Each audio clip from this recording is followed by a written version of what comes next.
Hello friends, welcome to GK संसार। आज date है 8 जनवरी 2021 और हम सब डिस्कस करने वाले हैं सभी इंपॉर्टेंट करंट अफेयर्स क्वेश्चंस। अगर आप हमारे चैनल पर पहली बार विजिट कर रहे हैं तो चैनल को सब्सक्राइब करने के साथ साथ बेल आइकन को प्रेस कर लीजिएगा, जिससे कि सभी लेटेस्ट वीडियो की नोटिफिकेशन आप तक पहुंच सकेगी। और पीडीएफ के लिए टेलीग्राम चैनल को ज्वाइन कीजिएगा, जिसका लिंक आपको नीचे डिस्क्रिप्शन बॉक्स में दिया गया। तो चलिए सेशन को स्टार्ट करते हैं और पहला क्वेश्चन देखते हैं। पहला क्वेश्चन है कि दुनिया के सबसे अमीर शख्स कौन बने हैं।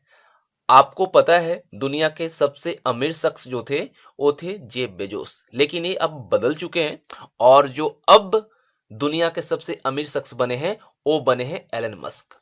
ठीक है, टेस्ला और स्पेस एक्स के जो संस्थापक हैं एलन मस्क, ये दुनिया के सबसे बड़े अमीर शख्स बन गए हैं।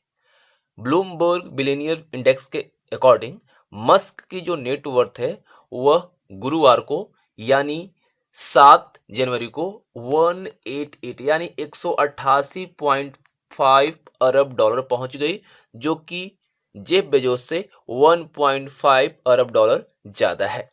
और गुरुवार को ही यानी कि 7 जनवरी को ही टेस्ला के शेयर में 4.8% की उछाल आई और मस्क की जो नेटवर्थ है उसमें इजाफा हुआ। और इसके पहले यानी कि 6 तारीख को 184.5 अरब डॉलर तक पहुंच गया था। ठीक है, और ये 4.8 जो उछाल आया उसके बाद ये दुनिया के सबसे अमीर शख्स बन गए।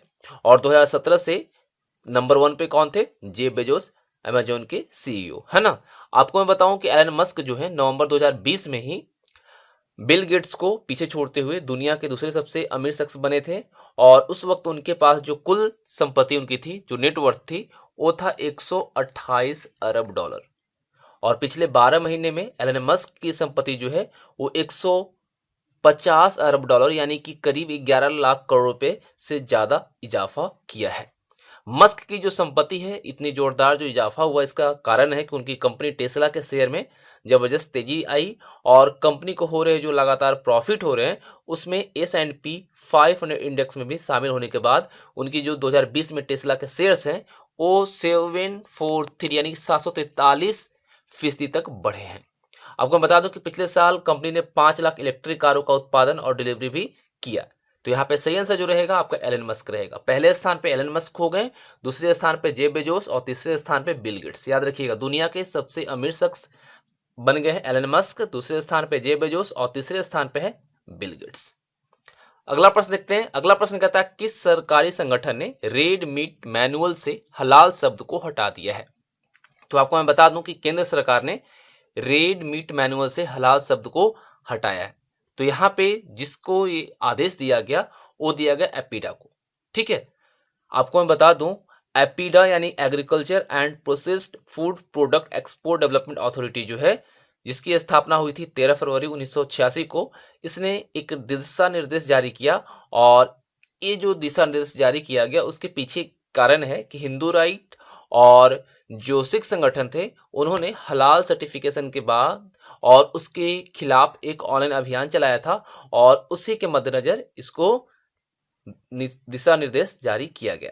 वाणिज्य और उद्योग मंत्रालय के तहत ये आता है एपेडा यानी एग्री एक्सपोर्ट का जो निगरानी करता है। और पहले जो रेड मीट मैनुअल था उसमें इस्लामी देशों की जरूरतों को देखते हुए ये लिखा जाता था कि जानवरों को हलाल प्रक्रिया के तहत यानी कि जबह करके मारा गया है। और ये काफ़ी एक्सपोर्ट करने में हेल्प मिलती थी जहाँ पे इस्लामी कंट्री है।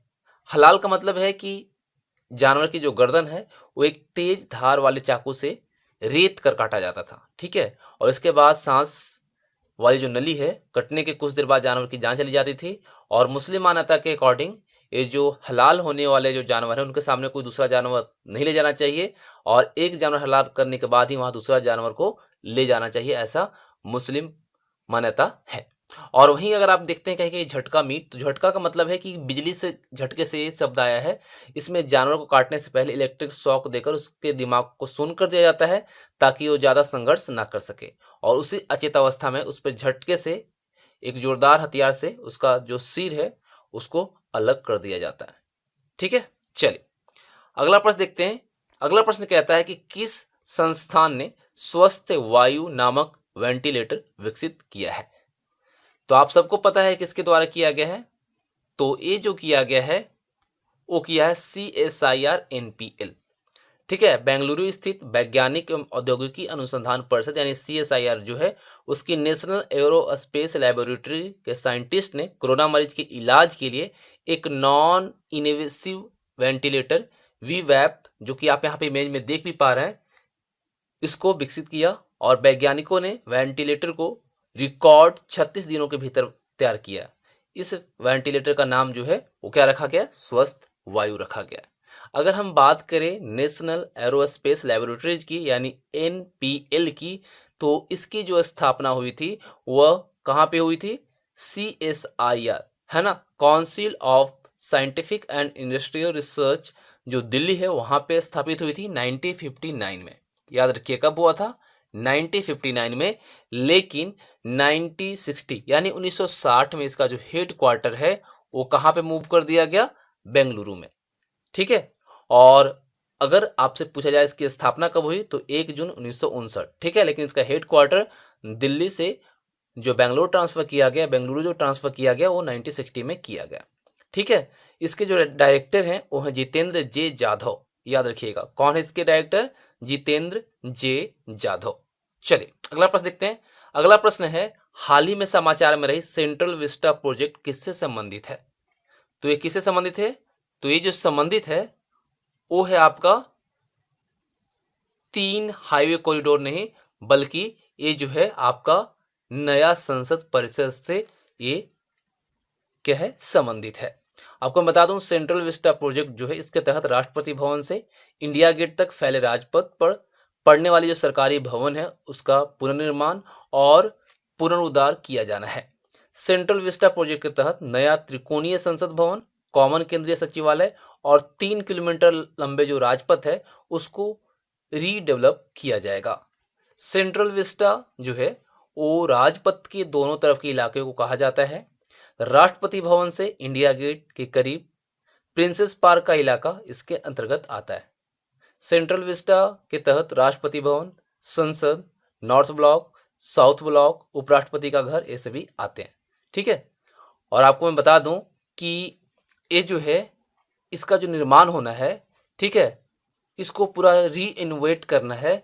ये योजना को हम कहते हैं सेंट्रल विस्टा प्रोजेक्ट। ठीक है। तो यहां पे सही आंसर जो रहेगा वो क्या रहेगा आपका? Option B. अगला प्रश्न देखिए, भारत से मोरिंगा पाउडर की पहली खेप किस देश को निर्यात की गई? देखिए मोरिंगा आप सब जानते हैं, हर गांव में होता है, जंगलों में विकसित ज्यादा होता है, जिसको हम सहजन के तौर पर भी जानते हैं, है ना।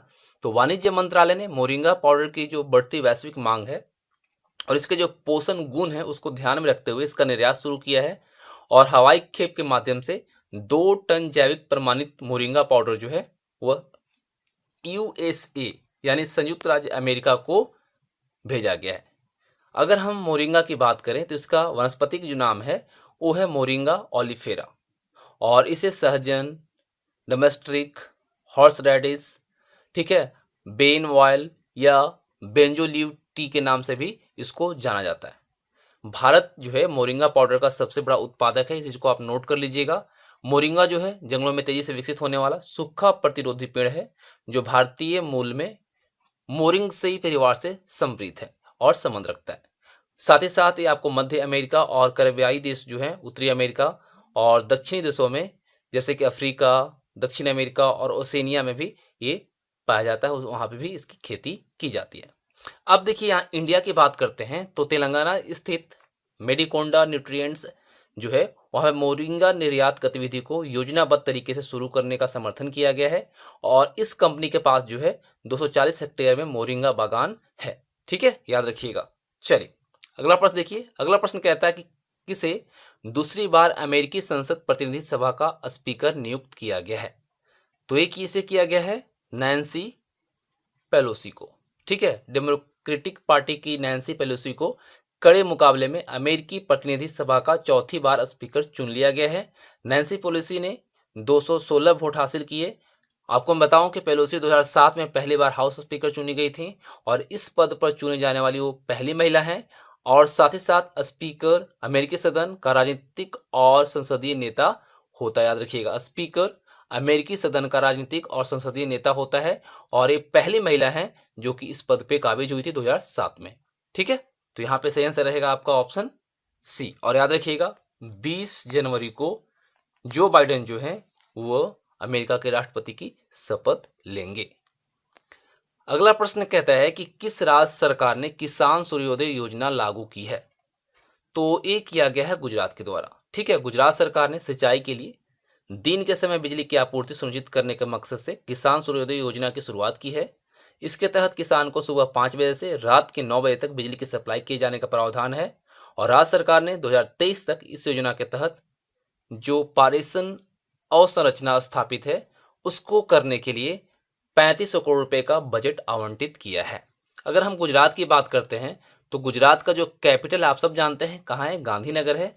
सबसे बड़ा जो शहर है अहमदाबाद है।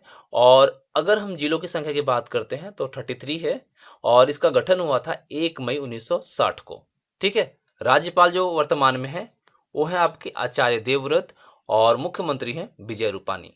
विधानसभा की सीटों की संख्या की बात करें तो 182 है, लोकसभा की सीट यहाँ पे 26 है, राज्यसभा की सीट यहाँ पे 11 है। ठीक है, तो इस तरीके से जो इंपॉर्टेंट क्वेश्चंस थे हमने इस वीडियो में आपको दी है और ये सभी क्वेश्चंस आपके एग्जामिनेशन पॉइंट ऑफ व्यू से काफ़ी इंपॉर्टेंट है। तो आप इस वीडियो को एक बार जरूर देखिएगा और हाँ, इसका पीडीएफ के लिए टेलीग्राम चैनल को ज्वाइन कीजिएगा जिसका लिंक हमने आपको डिस्क्रिप्शन बॉक्स में दे रखा है। तो जाते जाते आप वीडियो को लाइक कर दीजिएगा और हो सके तो अपने दोस्तों के साथ भी शेयर कर दीजिएगा। Thanks for watching, have a nice day.